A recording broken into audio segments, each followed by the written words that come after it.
Hindi pa man umaamin ang showbiz couple na sina Janine Gutierrez at Jericho Rosales ay hindi din naman nila ito itinatanggi. Sa tuwing matatanong ang bawat isa sa kanila kung sila na ba, ang lagi nilang sagot ay masaya sila sa company ng bawat isa.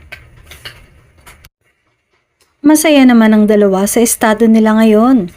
At kung gaano sila kasaya, ay ganon din naman ang mga taong nakapaligid sa kanila, lalo na ang kanilang pamilya. Isa nga ang ekonin sa mga magkarelasyon ngayon sa showbiz na mas pinipili muna na i-private ang kanilang relasyon or kumbaga ay low-key relationship. Hindi man umamin ay hindi din naman sila nagtatago ng kanilang nararamdaman sa publiko. Parehas ng pananaw sa buhay ang magjowa, pati sa mga gusto nilang gawin at plano sa buhay. Tahimik man ang dalawa ay paniguradong madami na din silang napag-uusapan tungkol sa mga bagay-bagay para sa kanilang future. Habang maaga pa ay mas magandang may usapan na sila, hindi yung walang patutunguhan.